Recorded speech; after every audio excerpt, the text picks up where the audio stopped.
All right. Good morning, everybody. Welcome in. It's House Edge Live on Casino Gaming Central. It's John from ProCrafts. And like Ken says, oh, crap.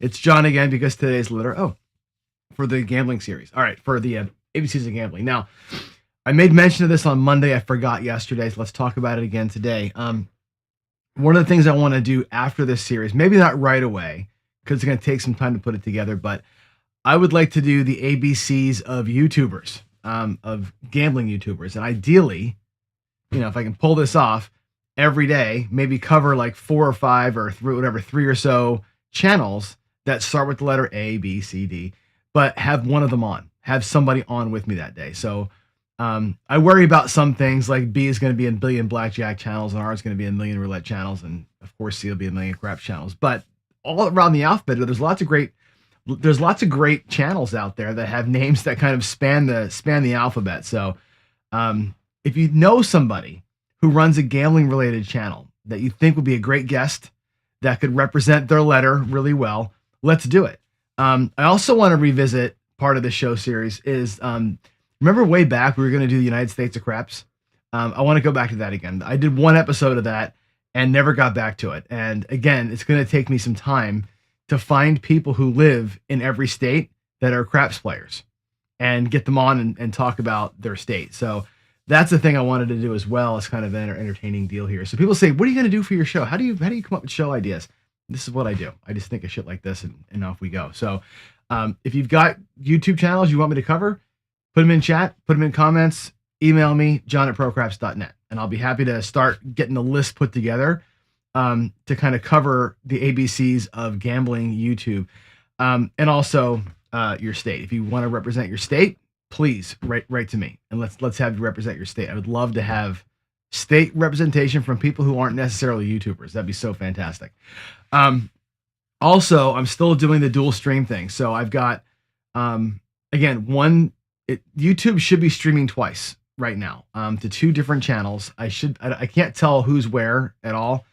But I should have a live channel that's the old traditional style and one that's going vertical. So if you're on your phone, YouTube may have forced you on the one where House Edge Live is at the top, I'm in the middle, and the logo's at the bottom.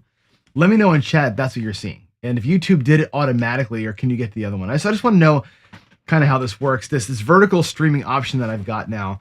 Potentially I could stream these things live to like TikTok or something, right? Or the formats that are only vertical. Maybe that's why this is a thing. I don't know. Anyway, I'm giving it a shot. So, yeah, that said, why don't we hop on? Let's hop on. Skill, you're not going to let the unicorn die. Your skill is never going to let the unicorn die. As much as he knows how much I love that thing. All right, let's do it. Let's get into the ABCs a little bit. And before we do, I want to cover my favorite topic, right? Which is why we're doing the shows. And Ken, fist bump to you from Seattle. The casino does suck, right? It's a fun place. They've set up this perfect environment. It's great. It's awesome. We love it there. We have our fun. We love to gamble, but ultimately they suck because their business model is to destroy you.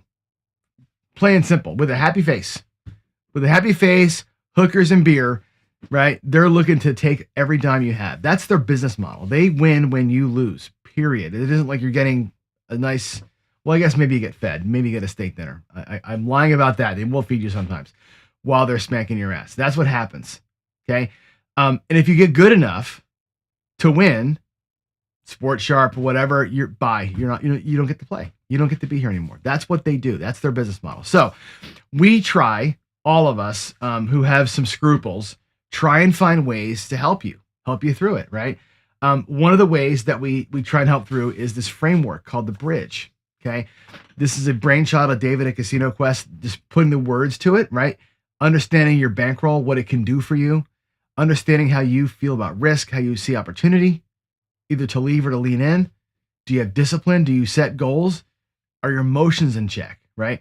There's another acronym, by the way, that a subscriber gave to us a while back. I love acronyms because they make things easy to remember. Military is great at this too. Louis DiGirolamo has one called FOCUS, right? Follow your plan, observe the table, control your emotions, understand the odds, stay disciplined, right? FOCUS. Those things help us remember like, and stay here where you got to be. If you're not here where you got to be, your money's going to go there where it shouldn't be. And that's just the way that it is. All right. So I concocted this idea to do what we call the ABCs of gambling. Now, the ABCs of gambling was just a fun way of deciding, let's find gambling terms that start with every letter of the alphabet. We'll talk about them. It could be 2, it could be 10 every day. We just don't know, right? Today we're working the letter O, right? And the idea, oh shoot, that was the wrong scene. I'm going to go back here and here. Let's do that. Is that right? No. What is happening? What is happening? Hold on a second. We got the wrong. I knew I was going to screw this up today. There. Is that better? This should be this. Hold on.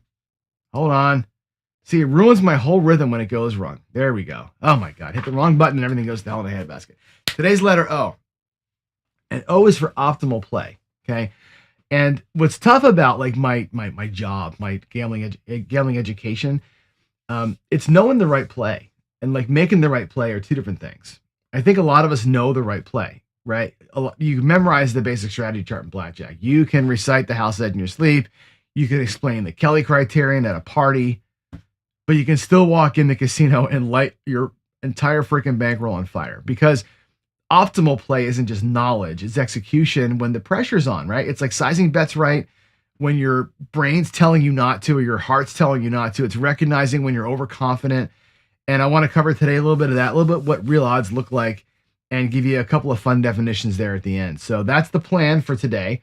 And our first one's going to be the odds of winning. So one of my favorite topics here is odds because people, I think, get this back and like backwards, right? There's probability, there's odds, there's the chance of winning. There's all these ways to describe sort of the same thing, this weird scenario. They're not the same. And I think a lot of folks use them interchangeably. And I put the formulas up here. It's not a very hard formula, right? To calculate the probability to win something, it's you take the number of winners divided by the number of outcomes, period. And it's sometimes not the number that you think it is, okay? The odds is a ratio, the ways to win versus the ways to lose. Okay, so we take a look at like the probability to win. I'll show you here on the felt in a minute of a 4 versus a 7 in craps. Those two numbers are different, and you're going to see your brain's going to tell you that you're wrong when we do the actual math on it. So let's take a look at it. Let me go down to the table here. And it may take me a second to get this view correct, so pardon me if I'm wrong about this, but let's try and get a table view. If I do that, will it just give you the camera? Look at that. Look at me go. Oh my God, it actually worked. The table view is this. So let's take a look at the 4 or the 10. This is my favorite example because the math is pretty easy on this one. Okay, so we know there are 1, 2, 3 ways to roll a 4. We'll just take the 4. The 10 is the exact same. There's 3 ways to roll a 10, right? These 3 ways are on your dice. I actually have dice here where your left die is a 1 and the right die is a 3. Where your left die is a 3. Oh, I should have been prepared. And the right die is a 1. And the 4th combination is the 2s, right?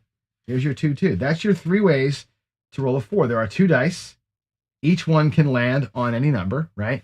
So a 1, 3, a 3, 1, and a 2, 2. That's your 3 ways to roll the 4. Okay. The 7 can roll 6 ways.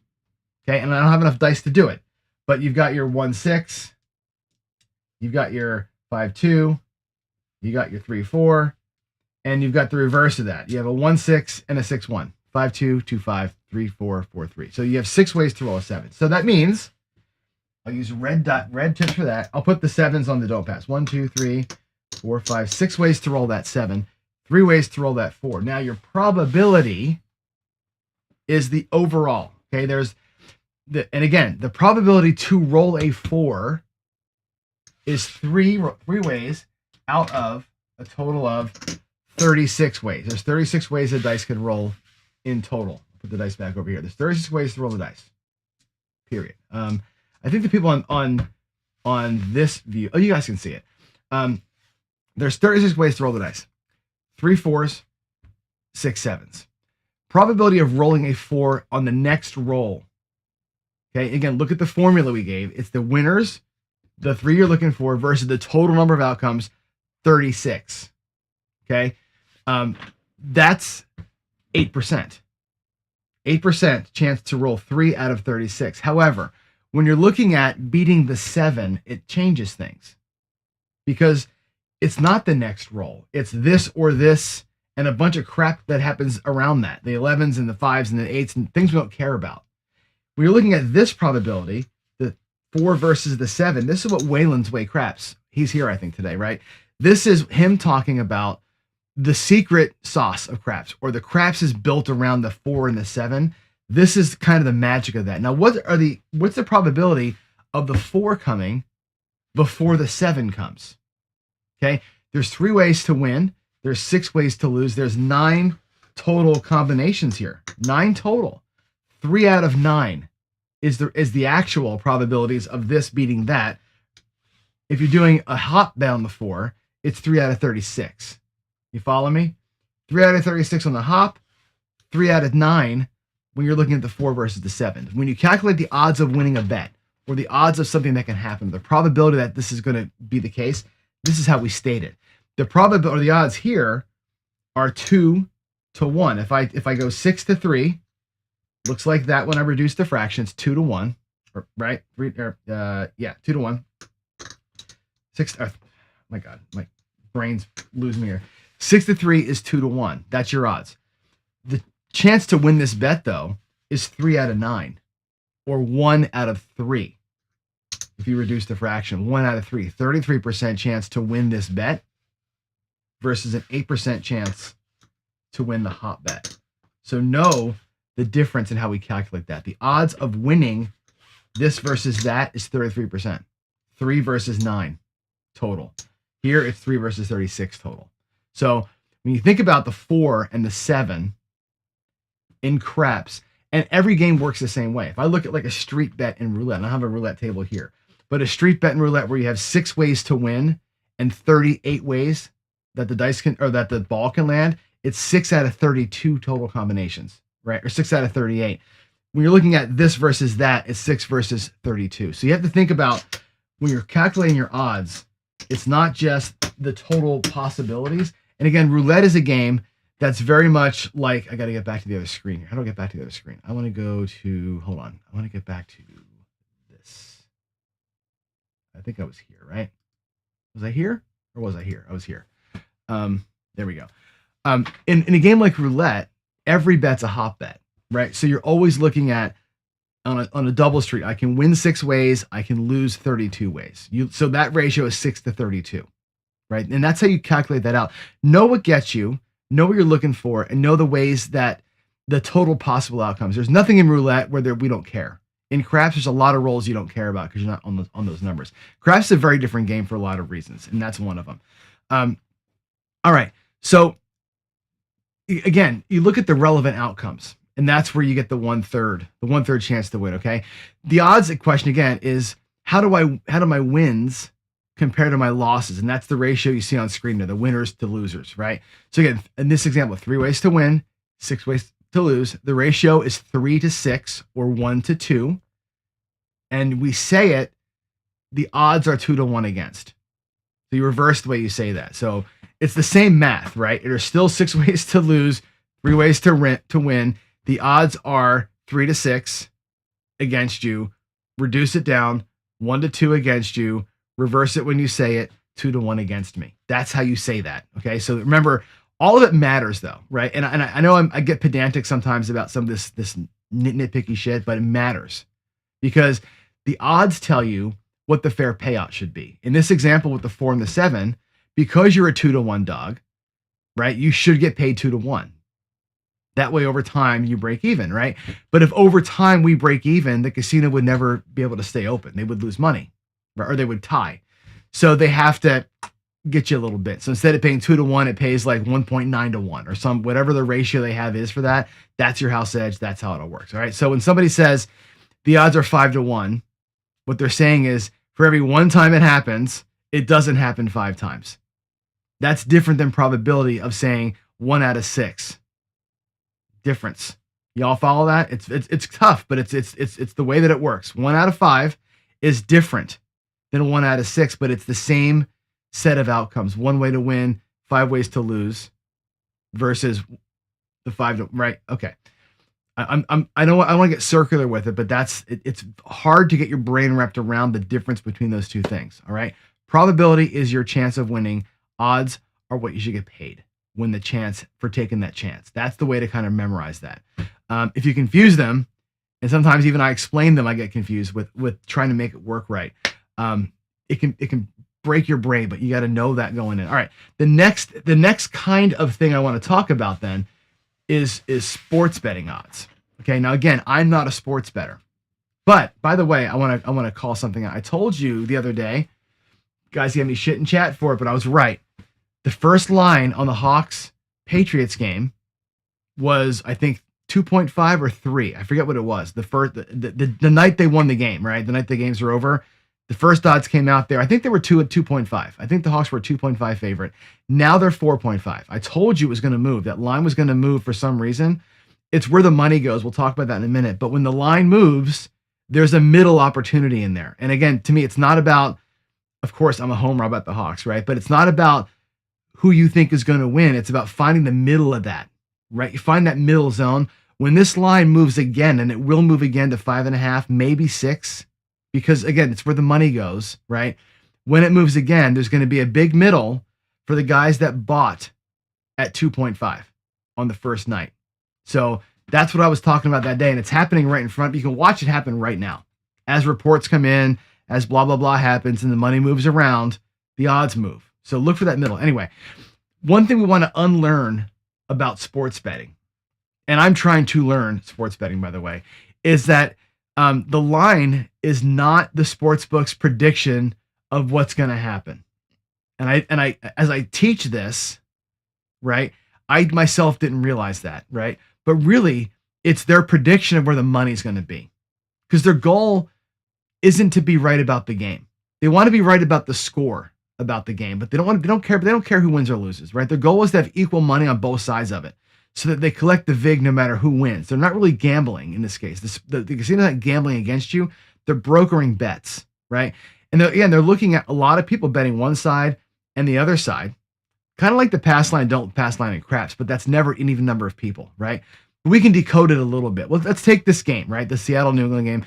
And this is the wrong line. The current, I'll look the current line up here in a minute, right? The current line is way different than this, but pretend it was this. It was minus 110 for one team, plus 110 for the other team. Okay. The minus sign means you're the favorite. You're risking that amount to win $100. At 110, you bet 111 to win 100, right? Or 110 to win 100. The plus sign, you're the dog. That means what you're going to win for $100. So at plus 110, you're betting 100 to win 110. Okay. Now here's the juice, right? If it was a fair bet, 50-50, both sides would be plus 100, right? If it was a perfectly evenly matched game, nobody would win, right? But the book posts minus 110, plus 110 on both sides of that thing, right? Either way, $110 is changing hands, right? So if $1,100 comes in on one team, $1,100 comes in on the other team, the book collects $2,200, right? Somebody is going to get paid, right? They're going to pay out $2,100 to the winners. That's how this works, right? They're going to collect $2,200. They're going to pay out $2,100. They're going to keep $100. That's the vig. That's how they make their money. They don't give two shits who wins that game. As long as there's money on both sides in relatively equal amounts, and the line is close to being right without a huge middle, they're going to make money no matter what happens. They're playing the arbitrage game. That's what the casino does, right? And it can get useful for you as you look through it, right? Like you convert any line to what we call the implied probability. Like what does the market think is going to happen, right? And the favorites, for favorites, it's the risk divided by the risk. It's these formulas, right? It's about 52% in a 110-110 game. For the underdogs, it's about 40%. Okay, when you add up both, you'll end up with more than 100%, and that's because that's where the house takes their money. And the lines can move. Okay, the line you see today will not be the line we see at kickoff. Guarantee it. It's going to change, right? It's because the money comes in heavy on one side. The book moves the line to attract action on the other side, right? Again, it's not about who they think is going to win the game. It's about making sure they have equal money on both sides of the line, no matter where the line is. So when the line moves here, They want equal money on those bets and more on the bets that they were upside down on earlier. That's the way that this works. Okay. Professional sports bettors, they analyze this stuff. They get their bets in early before the moves happen against them, right? Late money is who? It's me. Late money is the public. Late money is people going, oh shit, I saw on SportsCenter that so-and-so's got a bad elbow and his ass hurts or whatever, right? And here comes the money. The sports bettors are done with that, right? If you all move the line and give them a middle, they're going to hop the middle, right? That's why sports betting is a full-time gig. And Ken is in the chat saying, first of all, don't bet on big games, right? It's tough. Second of all, right, the public moves the line. Look for the middle, and you got to be 24/7 on this. Computers are running all the time to figure out where the middles are and how you can arbitrage your way through to a guaranteed profit. That's the way sports bettors. I'm telling you, one of my heroes. We talk about the guy all the time. John Patrick is still 95 years old, just turned 95. He's still sports betting. He's in a nursing home somewhere, right? Getting hand fed, arbitraging the shit out of these games. That's what he does. I'm doing it for years, right? But he studies it. And the guys that have the computers, they study this stuff. So if you want to get into sports betting, you got to get hooked. You got to get data. You got to study the lines. It's all about the lines and where the money flows. So anyway, I'm like poker, not my game of choice, not my gamble of choice. However, these are important things to know, and that's why I covered in the series. So if you want more on this, clearly, go get more on this. All right. Now let's talk about optimal strategies. Okay. For most games, I'll say this, for most casino games, the optimal strategy has been solved for you. Somebody has done the work. Blackjack has basic strategy card right here. Here's the card. Here's the card. Again, I got them, right? As much as I play, I still look at the card. I still study the card, make sure I'm not fucking something up. But this is what you do, right? This card tells you what to do, right? You can memorize that quickly. It gives you the correct play for every combination of hands that's possible. Okay. It's not a suggestion. It's not one way to do it. It's the way. That's it. It's just the way that you do it. It's been computer solved over billions of rolls. Okay. And the reason why we say it's not optional. This is why I think optimal play is important, because when you have a decision to make, if you make the right decision, you know you're edging closer to even on that kind of game. You're closer to 50-50 split, right? Where there's no edge for the house. If you make incorrect decisions, you move away from more likely to lose, or more likely to lose than win. You're more likely to make a bad call, right? That's why, like, no bust blackjack, although I do play it, I have played it, I've tested it out. It's interesting. It's it's much more streaky, no bust, than regular basic strategy. However, the house edge moves to 5%. It is what it is, because you're making quote unquote wrong decisions, right? Video poker also solved. Go buy the book. There's a book on video poker. Go buy the book. It'll take you from 87% win or a 13% hold to a 0.5% hold if you just make the right moves on every spread of cards. And it's memory. Look at the book, memorize it. You have the book with you at the table or at the machine. You can bring your book and go 3, 7, 8 okay, here's my hold. It's solved. It's solved. To get that game to be close to 50-50 or close to a 1-to-1, right? You memorize the thing. Don't go to that game and go, well, at home when I'm playing against my grandpa, I always hold for the inside straight because I get it all the time. You don't do that at video poker. Not the right move to make. Follow me? Learn it, study it. It's optimal. Baccarat, same thing, right? It's flipping a coin. Baccarat is flipping a coin. Okay. And here's what you got to know. Baccarat is flipping a coin. And in a coin flip, there's no tie. Okay. You can't get on the edge except for a freaking miracle. That game's the same way. You're playing that game for a run. Banker all the time, player all the time, follow the shoe, go opposite the shoe. That's it. That's the 4 things you can do in blackjack. Anybody else who's charting shit and making things out, they're going against it. The optimal way to play is one of those 4 ways. Always bank, always player, always oppo, always on the shoe. Done. That's the whole game. Catch your run and get the fuck out of there. That's Baccarat, right?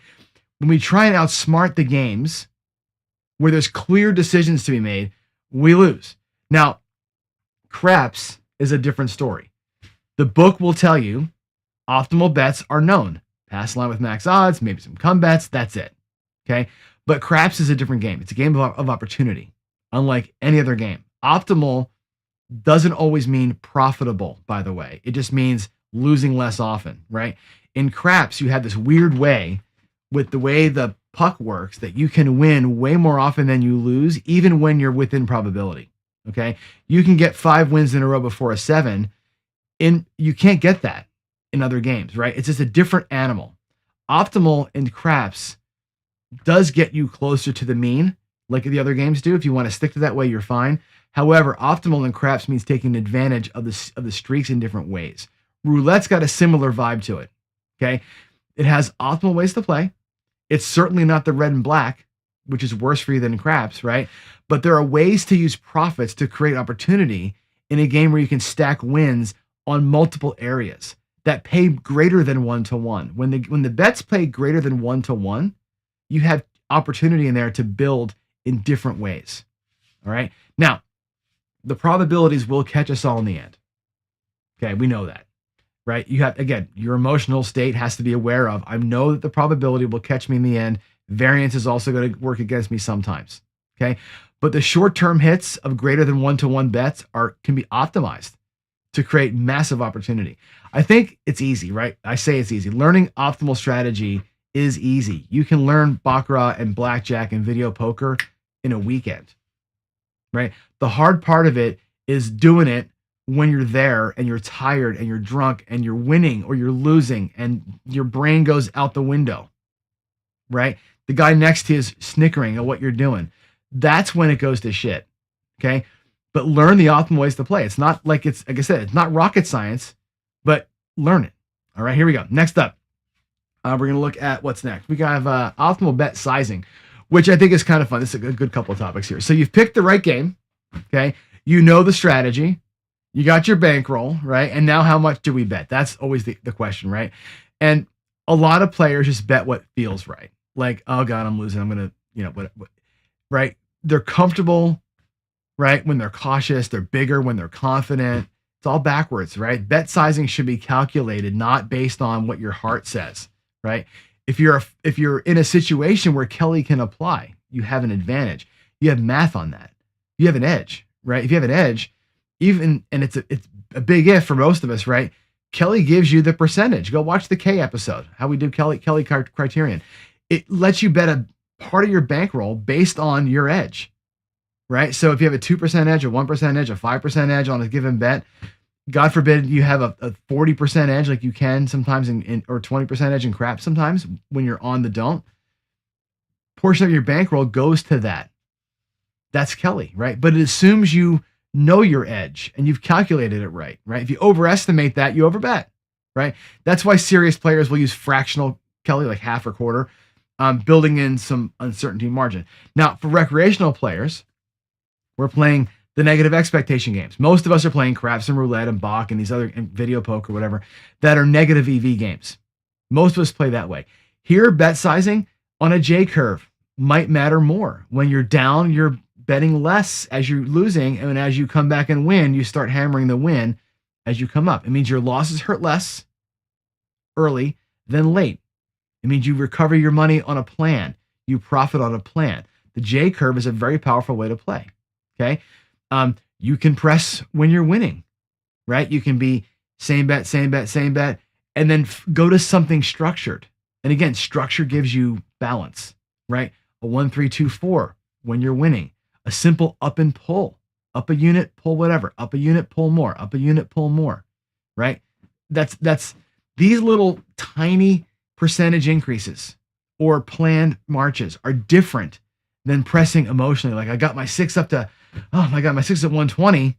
Well, shit, I'm not going to collect that. I'm going to take that 240 and we're going to 300, baby. Like when you start getting emotional about what could happen, yeah, you could hit the lightning in a bottle and make a ton of money.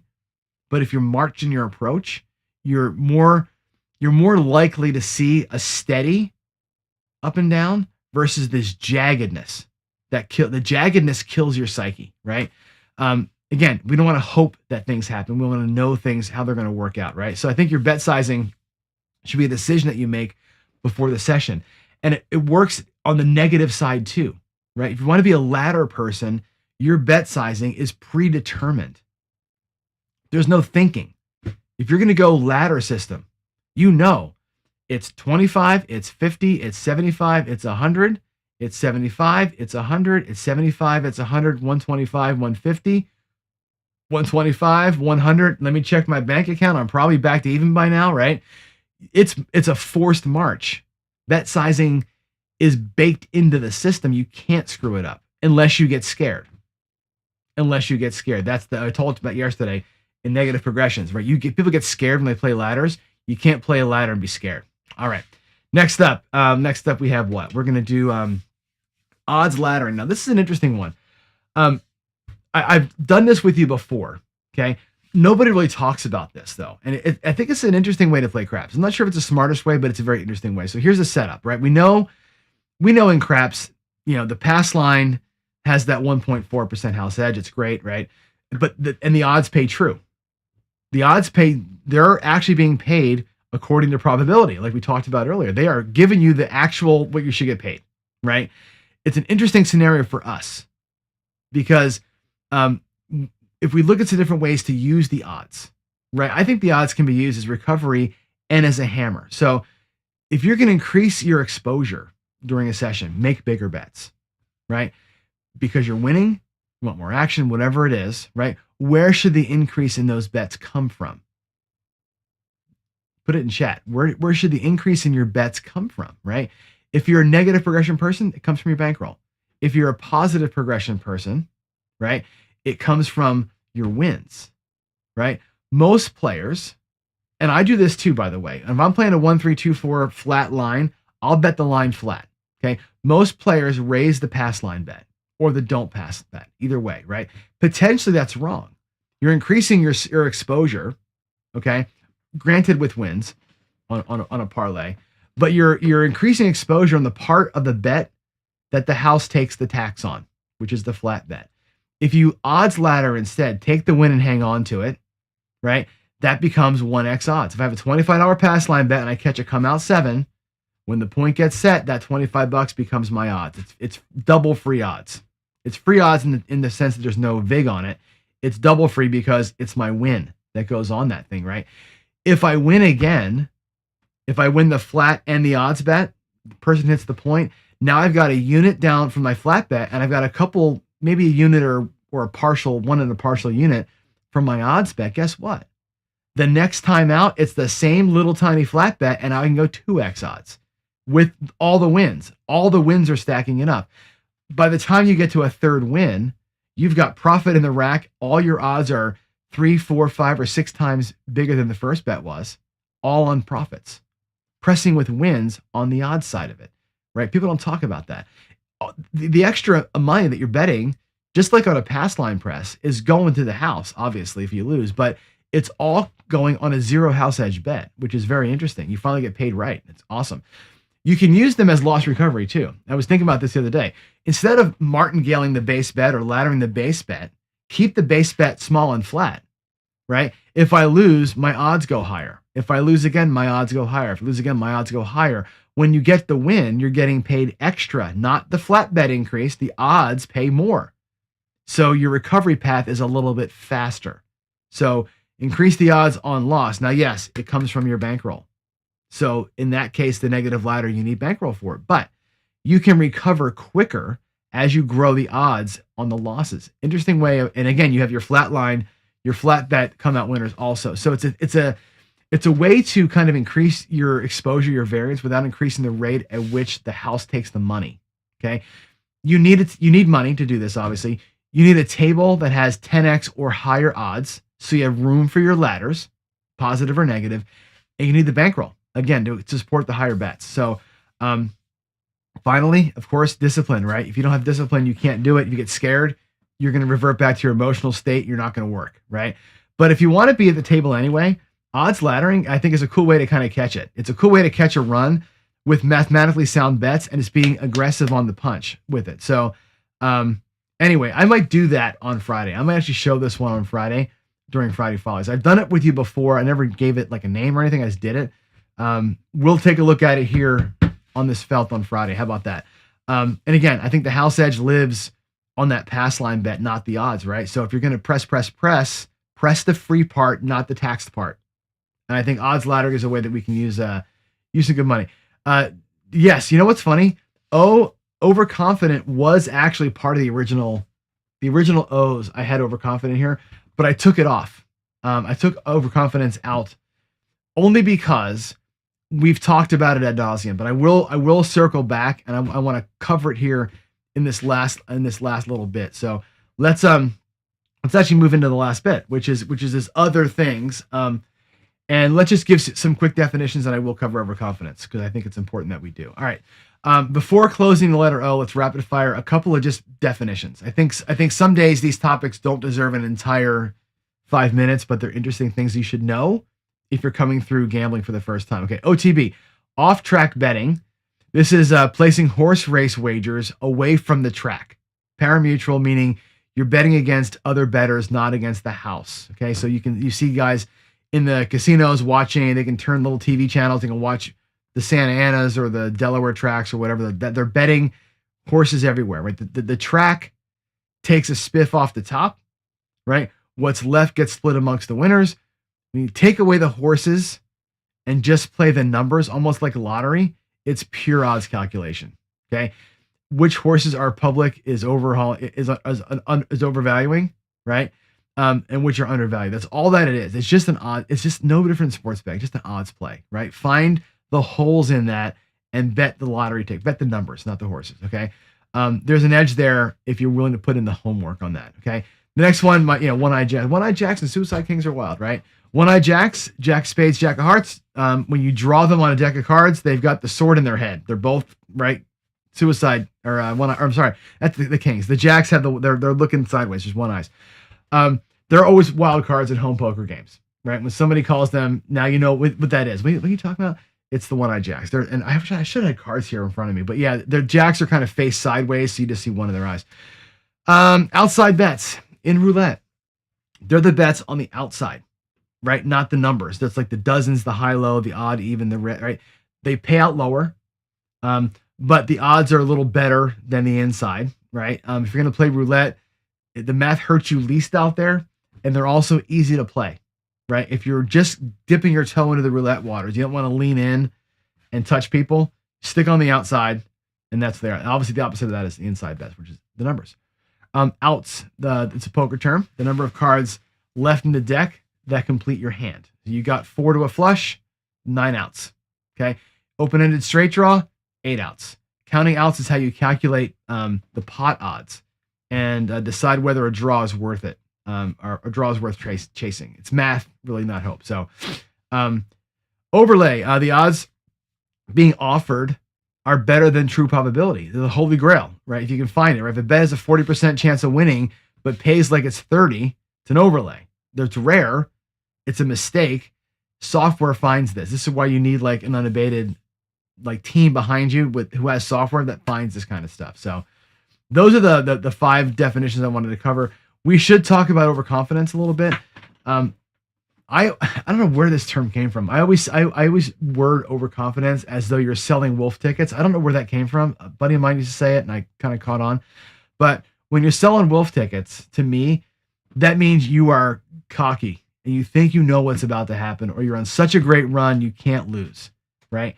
You make horrible decisions in that world, right?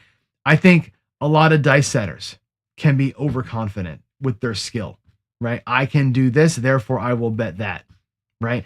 Overconfidence has ruined more people, right, than the game itself because you make poor decisions when you're overconfident. So that's a thing. I think maybe it is worth a whole show, but to me, it felt like we've talked about that so often, like making good decisions. If you just stick to the rules, make the right call in the games that allow you to make the right call, right? Make the right call even in craps where you can make every call.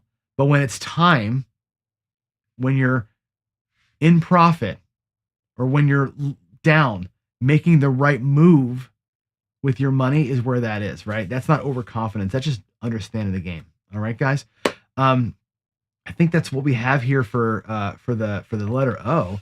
I hope that was good. Takeaway, I think, is this: like the distance between knowing optimal and playing optimal is where the bankroll goes to die, right? You can memorize every strategy and still bet like an amateur if your bet sizing is wrong, right? You can understand all the math and still give it all back chasing one more hand, right? You can have genuine knowledge and still sabotage yourself with overconfidence, right? Optimal play is not just what you know, it's what you execute. It's what you do.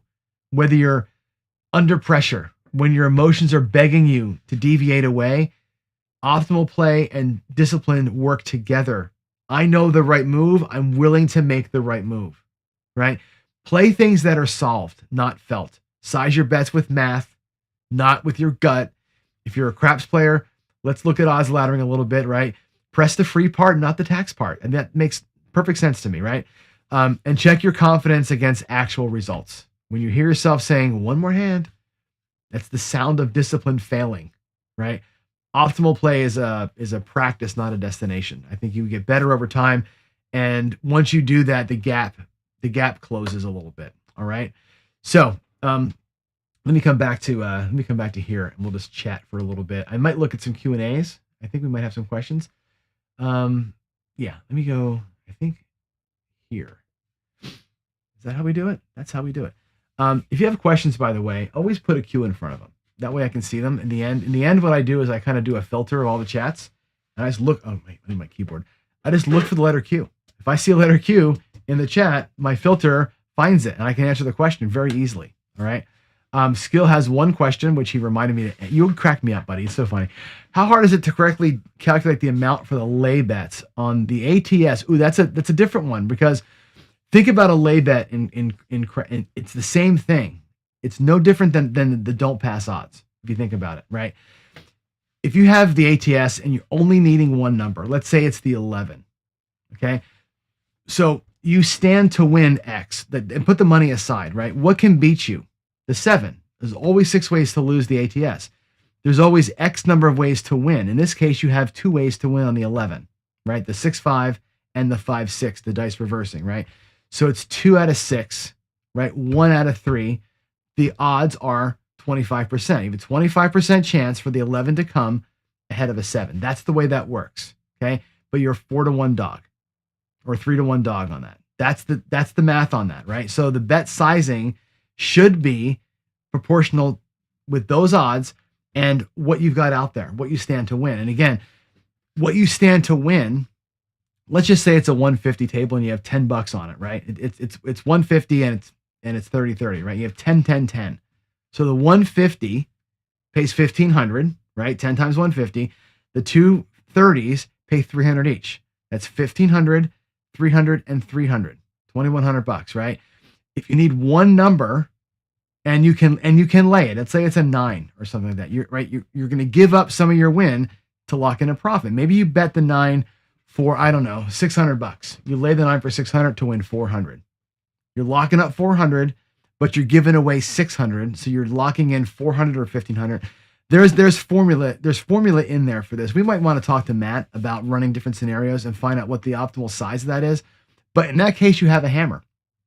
And what Skill is saying is, you know you can win on both sides. You have a probability advantage, a guaranteed win locked up. How much of your bankroll should go on either side of that bet? That's the question.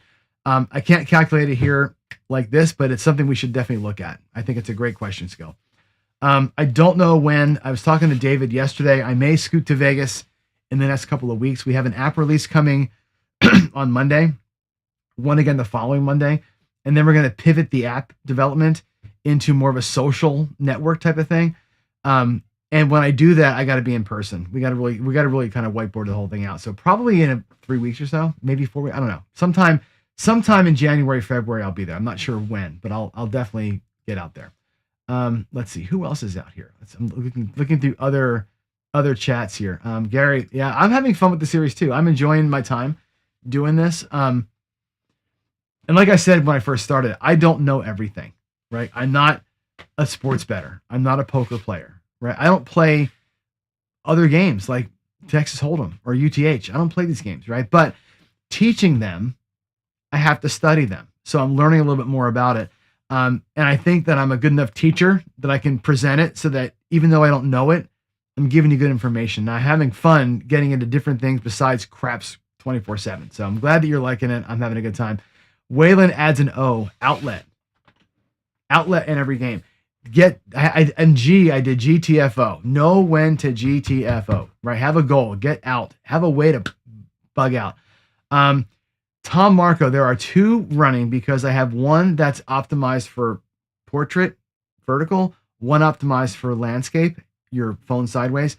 They're both going live at the same time. So YouTube recommends that if we have the capability to do it, we go live, we go on 2 streams so that when you're looking at your phone, you can kind of get the right view. So that's why there's 2 out there. And again, it's kind of weird, but we'll give it a couple of weeks and see how it works. I will tell you this, yesterday, I got triple the views on the first time I did it, because both videos together tripled the amount of people who watched the videos than I normally get on a video, which is very interesting. It may have been all of you going, what the hell's going on, and watching them both. You may have been the reason because you're watching both of them, but in YouTube's eyes, we had a big content boost yesterday. So that was kind of cool. Waylon's Way Crap says, play possum until the hot streak comes, right? That is the J curve. That is bet a little bit higher, regress down, right? If you're losing, you lower your bets, lay in wait, play possum, and then bang when it goes back up again. Great way to talk about that. Ken agrees, stay outside in roulette. The outside bets are where it's at. They're easier. The progressions are easier. It's much more natural out there. So anyway, I think that's all that I've got. Skill had asked me before for an example of what the 7 bringing the elephant graveyard. I can do that. Yeah. How do I do that? Maybe not. Maybe we'll do a different day. It's too late now. I got my 8:15 meeting, but we'll cover that. Do the same odds calculation with the whole thing, with the 24 ways to win, the 7 ways to lose, where it's reversed. Cool. All right, I am out. You're not getting any. Oh, you know why, Vegas? Because you're probably subscribed to me on Casino Gaming TV. This is Casino Gaming Central. It's my other channel. So I moved all the content from that old channel to this one. This used to be called Pro Craps, and I've renamed the channel, and I'm focusing on all the games, not just craps, and that's probably why. So, all right, guys, I am out. Ken is, by the way, you heard it first, New England plus 6.5. When it gets to 6.5, right, that middle's big. If you got in at 2.5 earlier, now you're at 6.5. If it goes 6.5, going to be interesting. Yeah, weather's going to play a part, of course. Yeah. Anyway, all right, I'm out of here. I got to go to work. You guys have a great day. I'll give you my final inspiration here to end the day, and we'll close it out. Let's go here. The inspiration station is this. I love this mob mentality quote. This came from Richard Sermon, I think. It's a way to kind of frame the way that you attack life, attack the casino, attack your job.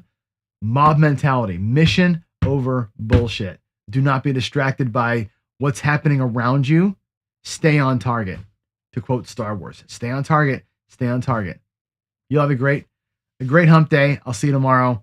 I love y'all. Goodbye.